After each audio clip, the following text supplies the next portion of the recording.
So how to buy apartments in the next 90 days. How to buy apartments in the next 90 days if you have little out-of-pocket money, and how do you actually do this, right? How would you do this? So let's say I had 15 to 30,000 bucks liquid right now, and I wanted to go buy apartments. How would I do it? And how would I do it in the next 90 days with that amount of money out of pocket? I'm going to show you. And that is my promise for you tonight, is how can you do that? A 10 to 30 unit deal, okay, in the next 90 days. Let's call it 20,000 bucks out of pocket, less than 30 grand.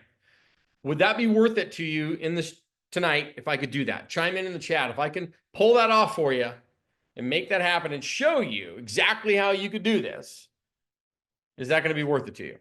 Full disclaimer, you're not going to become a bazillionaire tonight. Surprise, surprise, it's not April Fool's. But look, it's a great starting point for you and for your future self.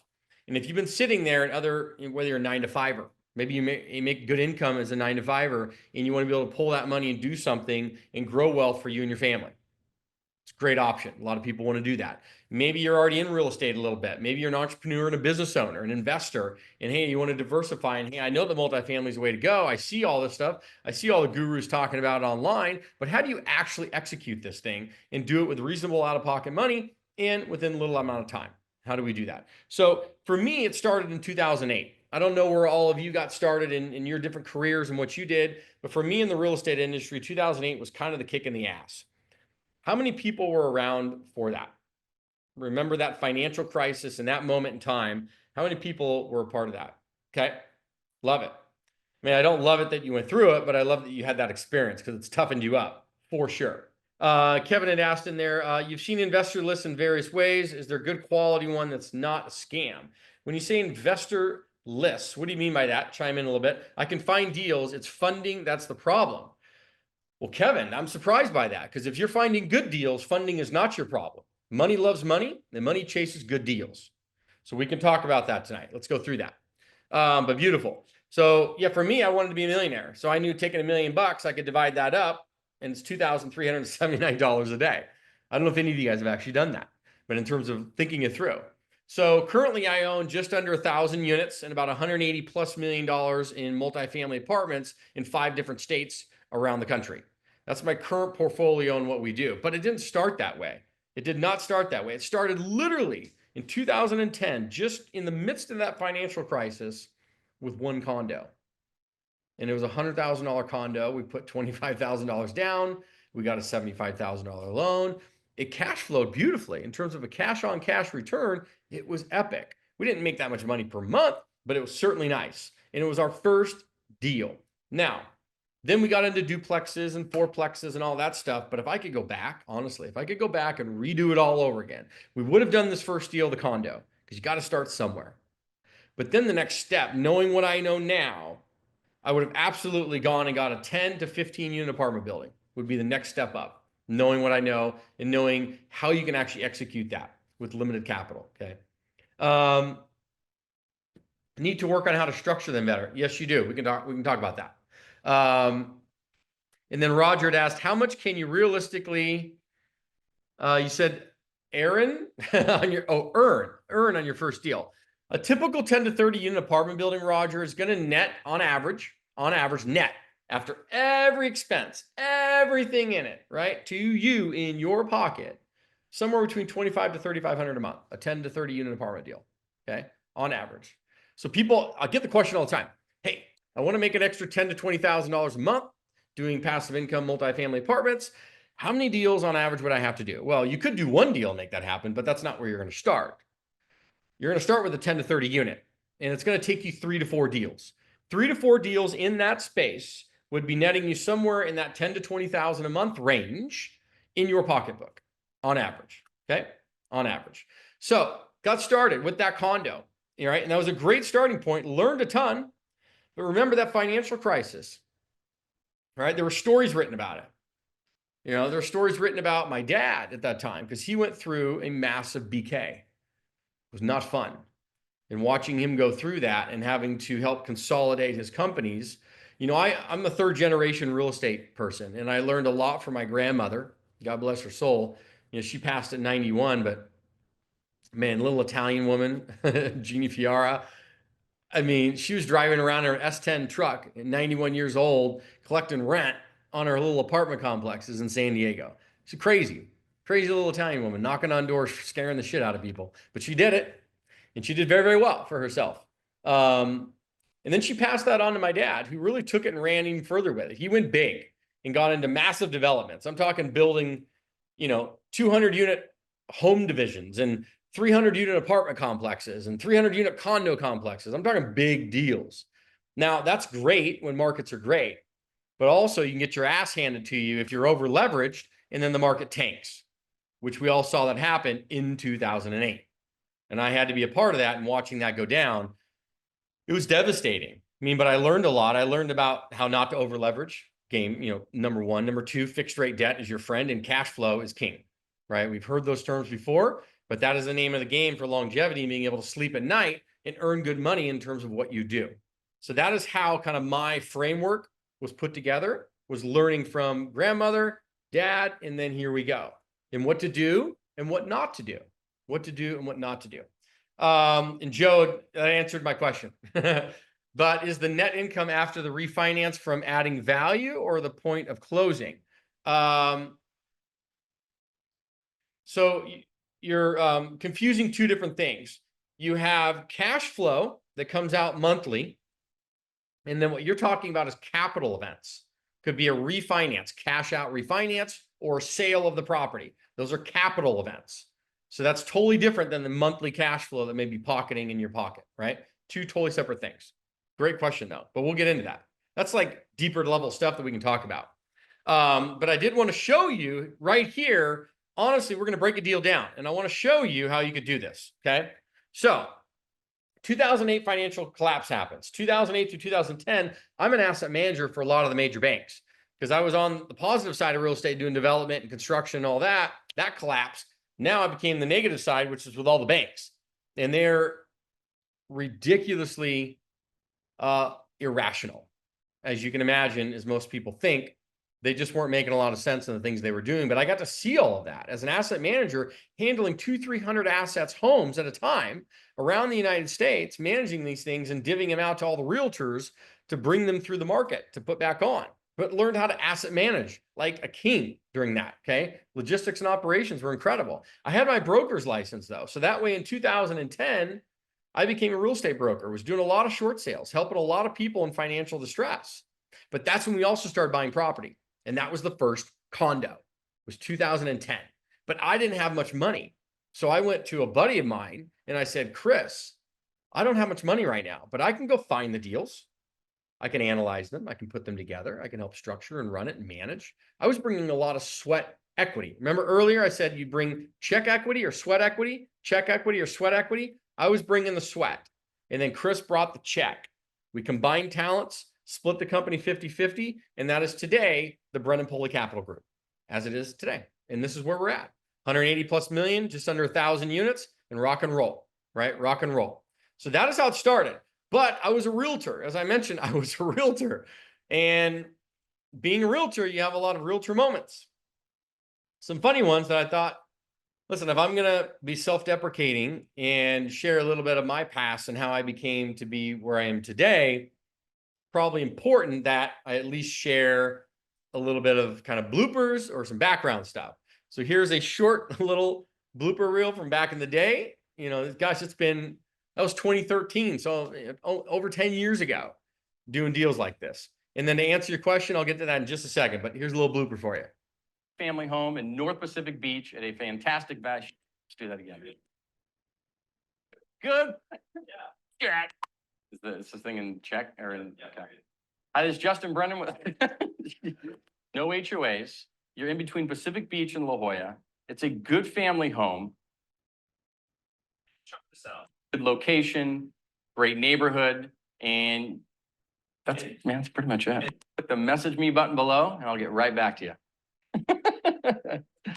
Any other final things you want to throw on there? Although I'm sweating like a dog right now. Look like a politician. There you go, Joel. I agree with that. Who's that guy in a suit? Who's that guy in a suit? Now he has a beard. What's going on around here? What's going on? But you can see where you can come from. That's the whole point of it is, listen, wherever you're at in your life, good, bad, or indifferent is irrelevant. You know, the past, they say if you live in that, you're in depression. If you live in the future, you're in anxiety. Live as much in the present as you can and go get what you want, because no one's coming to give it to you. You got to go get it and make it happen. So as I said, 1 unit, 2010, $100,000. Now, 8 years later, we had accumulated through duplexes and fourplexes and stuff like that, about 20 units, $3.5 million in assets. And we thought we'd done very, very well. We'd hit it big. We had our retirement locked and loaded, ready to go. We don't need any more. But then we start thinking, no, like this is not what we want. We want more. We want to scale and grow. So how do we do that though? Because we were running out of most of our own money, because all this was done with mostly our own money, right? And so in here, is anybody kind of like saying, yeah, man, I have a deal or two, or I can do one, but then I'm going to run out of my, how do I scale my money? How do you do this game? How does this work? Because that's really the name of the game, guys. I mean, let me ask you this question. How much of Amazon does Jeff Bezos own? Anybody know? How much of, and this guy's what, second or third richest man in the world? How much of Amazon does he own? It's less than 10%. So second or third richest man in the world owns less than 10% of his founding main company, and he's second or third richest man in the world. Elon Musk. How much of Tesla do you think he owns today? It's the same thing. It's less than 10%. I mean, you could take, you could take, Zuckerberg or any of these guys, right? Ellison, Oracle. I mean, you name it. They're all understand this game of OPM. Our money, meaning my money, in combination with other people's money, is how we scale and we grow and we get rich. That's how it happens. You don't do it alone. You can't do it alone. You can get some wealth. You can get some money. But to be able to really scale this game in multifamily, it's very difficult to do it alone. And that's why it's important you kind of go through this. So that's where it started, this process. So we go in 2018 with 20 units and 3.5 million to where we're at today, just under 1,000 and 180 plus million deals around. I mean, it's unbelievable what you can do. Now it's the same amount of equity, right? All we did was either cash out, refinance, or position and move money, and the stuff went and we grew it. We didn't like bring on more stuff or somehow run into some pile of money. We took stuff from our other portfolio or other stuff, and we grew it and we scaled it. And that's how we got into this space. Let me answer a couple quick questions. If you put everything into a trust, you don't own anything. Depends on the type of trust, Joe. Is it revocable or irrevocable? Big difference. Yeah, so Robert, you'd asked, I'm going to break that down for you here in just a moment. But that's the mindset part, right? We're going to show you to that literally right now. So here we go. So how can you buy a 10 to 30 unit apartment building in the next 90 days with $20,000 out of pocket? How does that go down? Here is how it goes down, but you have to get past three false belief patterns that you deal with. Number one, that you need a lot of money. That's a lot of crap. You don't. It's complex. You have to be an expert to figure this out. I'm going to show you why that's not true. And then lastly, the belief that, hey, deals are hard to find. Deals are hard to find and the market is oversaturated. Who here shares in those three or two or one of those false beliefs? So here's how we do it. Here we go. So belief pattern, false belief number one, that you need a bunch of money. Let's break a simple deal down for you. Let's say this is a 10 unit deal, right? $1.5 million. That's $150,000 a unit per unit. It's probably the highest you'll pay when you're doing this thing the right way to start. So renovation, you're going to improve the property, 100 grand.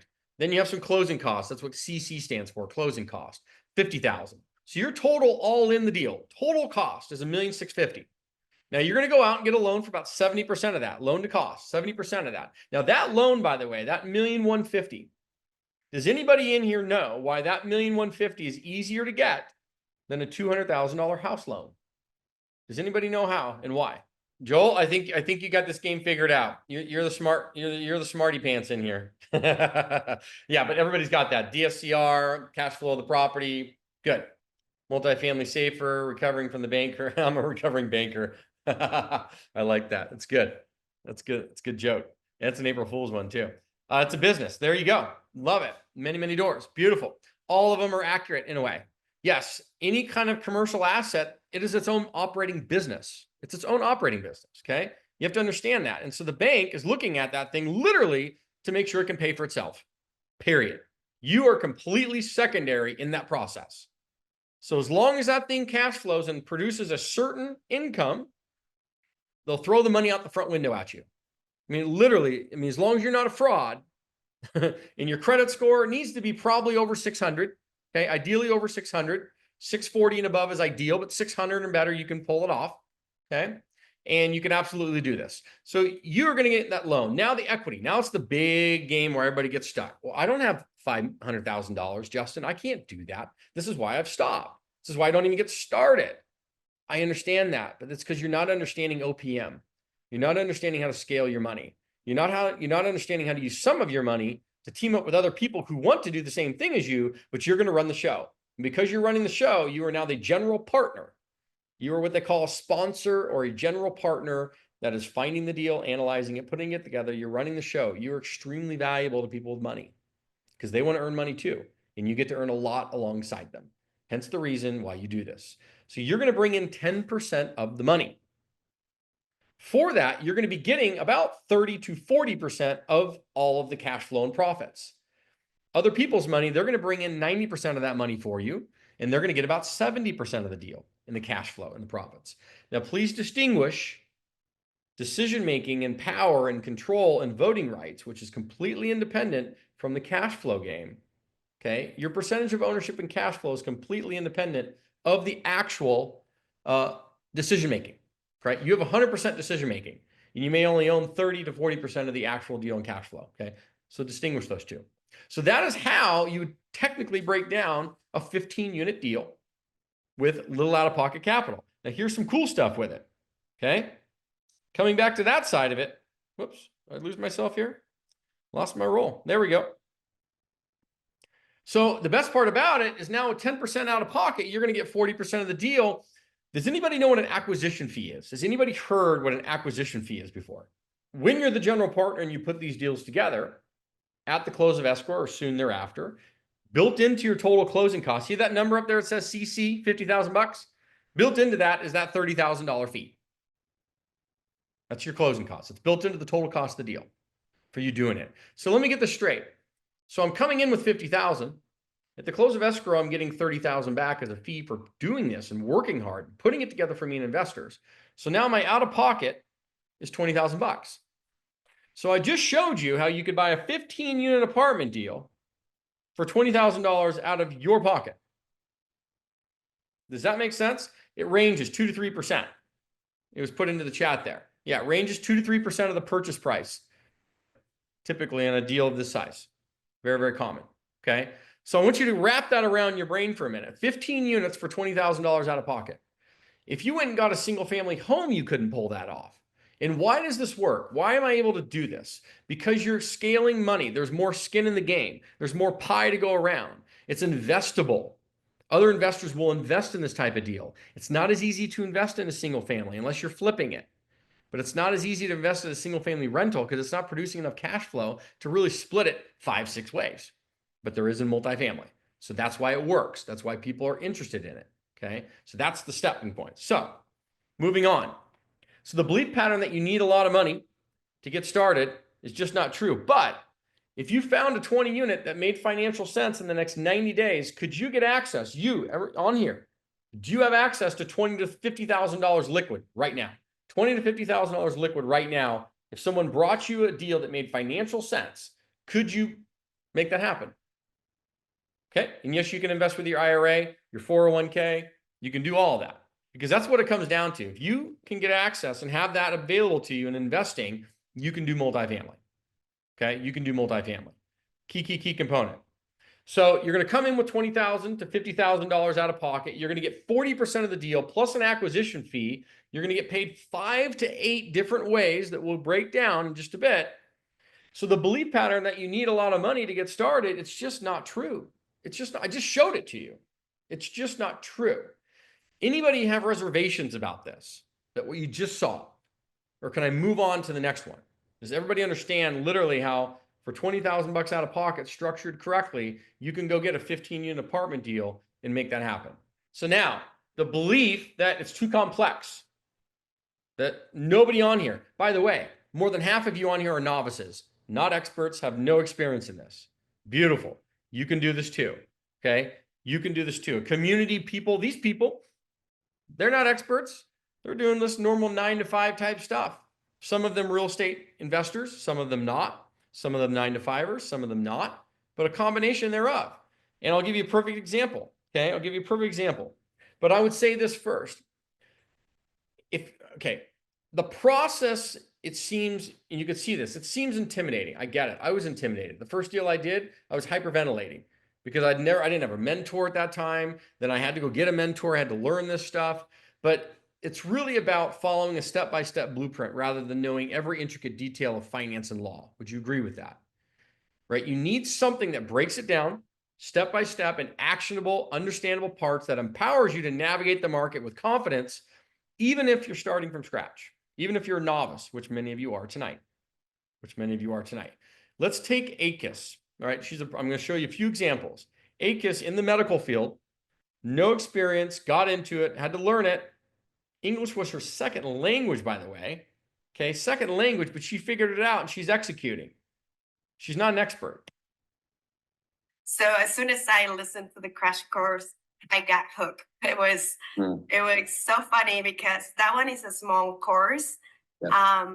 However, I think I shared with you before that one of the parts that I enjoy the most is that you simplify language for many of us, and English is my second language.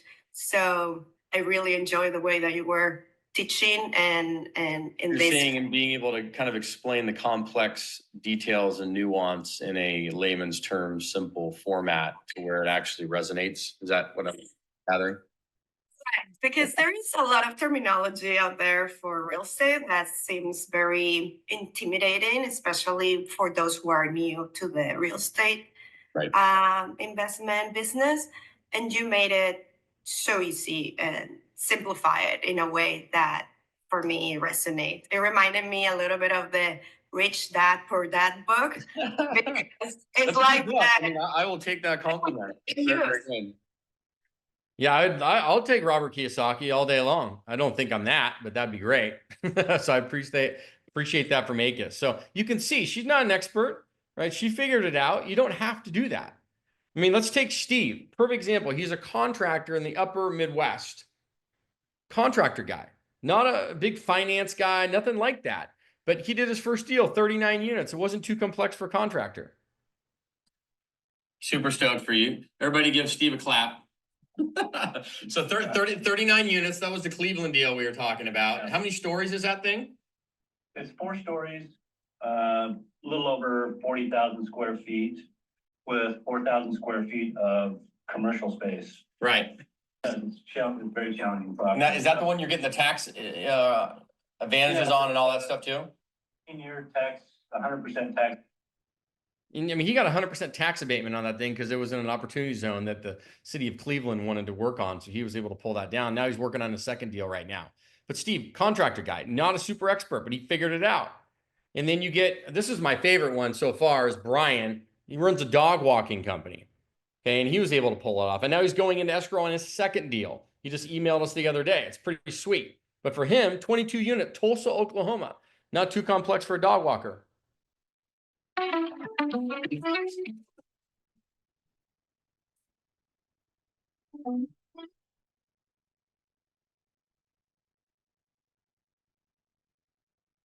Yeah, and by the way, I saw one of the comments in there. If you are from Maui, if you're in Hawaii, you'll need to invest on the mainland. But it can absolutely be done. It's not, you're right, it's much more challenging in some ways doing it on the islands. You know, just the market in general, the landlord-tenant laws are tougher. It's just a tougher state to operate in for this type of game. Yeah, but it can be done. The best part was when Brian posted on social media.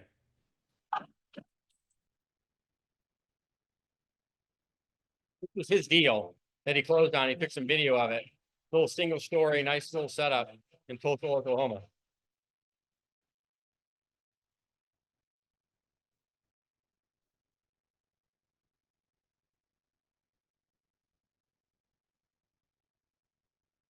So I love that stuff.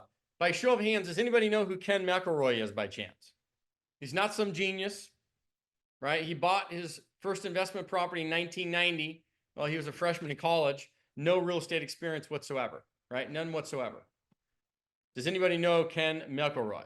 But today he's worth $3 billion, or he has $3 billion in assets, about 9,000 units in 5 states. He's regarded as one of the industry gurus. You do follow him. Beautiful. You're right, Louis. It is Tornado Alley in Tulsa, Oklahoma.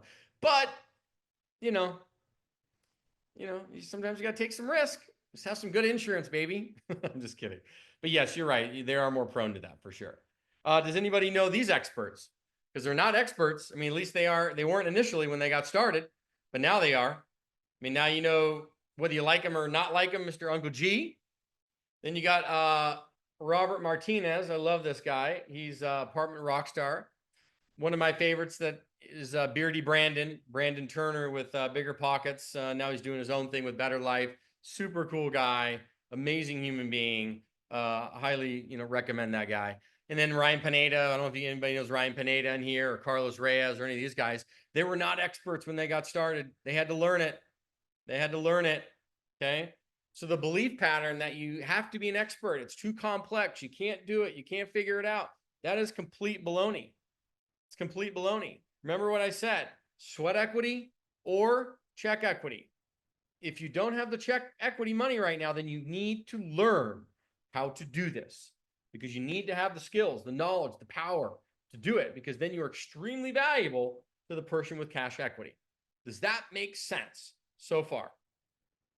Before I move on, to make sure that we've taken that belief and we've thrown it out the window. I've shown you why that's just not the case. And there's so many more examples of it, but this is one. Okay, this is one. Now, the last false belief that we got to get you through tonight is that deals are hard to find and the market is oversaturated. You guys had asked, how do you find deals? How do you find good deals? Because that is the name of the game. If you cannot find deals that make financial sense, you have no chance at raising money or doing any of this game. The deals have to financially pencil. Otherwise, the bank's not giving you a loan and no investors are going to talk to you. It's that simple. So here we go. 2 ways to do it. Direct to the brokers or direct to the owners. We cover both. So what does that mean? If you do deals alone, the deals are hard to find. But if you deal them together through either collaborations, partnerships, and other things that I'm going to show you, deals are much easier to find. Okay.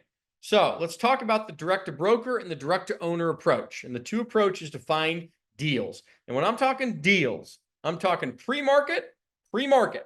So there's on market, but they're pre-market, or off market altogether. So let me ask you this. If you found a community of other investors doing deals around the United States where you could learn the insider techniques to equip yourself with the skills to uncover and master those gems by using brokers and their on-market listings to get access to their pre-market inventory, where you could see these deals that you would otherwise miss, it proves that the market is ripe and the potential for other investors and other things, you don't have to do it alone. What if you could do that? What if you could be a part of that and see that happen? Because that's how you're going to get access to these direct to broker deals and learn the process to do it. We're going to talk about that. And then direct to owner. What if you had a software that did all that for you? Right? What if you had a software that allowed you to find direct to owner deals off market altogether, 160 plus million lots of commercial multifamily in the United States of America, and reach out to them directly and see if they want to sell their place? Would that be beneficial to you? And then provide all the marketing on top of that. It's pretty useful. And yes, Skeeter, that's the $100 million question. Because if you can't find good deals, the rest of it stinks. You have no chance. And I know everybody knows that. So how do we master that? How did we master that? You do it through the direct to broker or the direct to owner approach. When I say direct to broker, I mean you're going to utilize their on-market listings on these websites to make relationships with them to get access to their pre-market database of the deals flowing through before they get to the websites. Because once they're on the websites, 99% of the time, they don't make sense. And you know that because you've looked at it. And you're like, this doesn't make sense. And yeah, you're right. It doesn't make sense because it's on the website. Once it hits the websites, it doesn't make sense a lot of the times. In the pre-market phase or off-market phase, it makes beautiful sense. But you have to get access to those and you have to learn how to do that. Now you have the direct to owner approach. We have a software that does that. We use it for ourselves.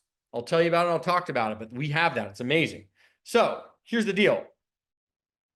The belief pattern that deals are hard to find and the market's oversaturated, if you do it alone, that's true. If you do it alone, that's true. However, if you do it together, you can absolutely execute. You can absolutely execute. Don't do deals alone. Don't try to go it alone. Do it together, right? Do it in collaboration and partnerships, community, other ways to where you're not feeling alone in this process. Otherwise, the deals are hard to find, okay? So, does anybody know the main differences between single family versus multifamily? Monthly cash flows is the biggest one. Profits when you sell or refi, number 2. But here's the 5 to 8 different ways you get paid. When you do a multifamily, all these deals I'm talking about, you get paid this way. Acquisition fees, asset management fees, tax benefits, fees at the sale, finder's fees, construction management fees. And that's before, right? Before all the cash flows, right? Think about that stuff. You get all the cash flows and profits and all the stuff from the actual deal, but you also get fees as well as part of putting it together. Great quote, by the way, Gary. Go fast, go alone, go together, go far. Very, very true. It's very, very true. We had to learn this. So let me give you a case study. So it's an actual deal I did. I'm going to break this down 31 units and how for $19,000 of my money, we're able to pull this off. Bought it for $1,525,000. Put in $400,000 in renovation. Closing cost $225,000. All in $2.15 million. We went out and got a loan. Remember, getting a loan, easier to get than a house loan. 70%, $1.5 million. Now we had to bring in nearly $650,000 down. Now, if I would have had the mindset, oh my gosh, I can't do this, I don't have $650,000, and I would have stopped right there, versus what I realized is, hey, we're going to bring in some of the money, 10%, which we did, $64,000. We're also going to get a fee for that. We'll talk about that in a second. We're going to bring in a few people, friends and family, and maybe some seller financing, creative financing, other ways. That's going to make up 90%, and we're going to give away about 70% of the deal for that. We're going to keep 30 to 40% for ourselves for only bringing in 10% of the money. You're 4Xing yourself, 10% for 40%. Think about that for a minute, okay? Now, on top of that, the acquisition fee, which we talked, $45,000. So now my out-of-pocket, 64 in, 45 out, 64 in, 45 out. That's $19,000. So now I have control of a 31-unit apartment building in the Midwest for $19,000 physically out of pocket. So what did I get? What kind of money did I make from this thing? So 24 months later, we did a cash out refinance. The value of the property was now from $1.5 million, we brought it up to $3.6 million. We pulled out $2.5 million. The new loan was substantiated by the cash flows of the deal. We paid off our old loan. We paid back our investors and ourselves $645,000, and then we pocketed an additional $355,000 tax-free. Because remember, when you take out debt, it's tax-free money. Did you know that? Does everybody know that debt is tax-free money? The more debt you take out, the more tax-free money you have. Did you know that? Beautiful. Great. Now, I got 40% of the profits in the cash flow. So that equated to about $2,000 a month over 5 years, $120,000. My net profits from the sale and all that stuff were $470,000 on top of that. So for $19,000 out of pocket, I made $590,000. Think about that for a minute. That's 32x on my money. For $590,000, I made a $19,000 out of pocket. In Russell, it said, I have a few creative multifamily opportunities between, looks like Michigan, Texas, and Florida markets. If anyone wants more info, beautiful. Collaborate. That's why you're here. Love it. He's the guy. Connect with Russell. He's got some deals. I love it. So I did promise you that you can buy a 10 to 30 unit apartment deal, and I'm going to show you how to do it in the next 90 days with $20,000 out of pocket. I just showed you that once and twice because I did it for myself. So we checked that off. Now the belief that you need a lot of money to get started, we showed you that that's just not true. And you all agreed we can throw that one out the window. The belief that is too complex and you have to be some special guru to actually pull it off. I showed you everybody that's not, just like you, that have done it and are doing it. And then the belief pattern that deals are too hard to find and that the market's oversaturated is just not the question.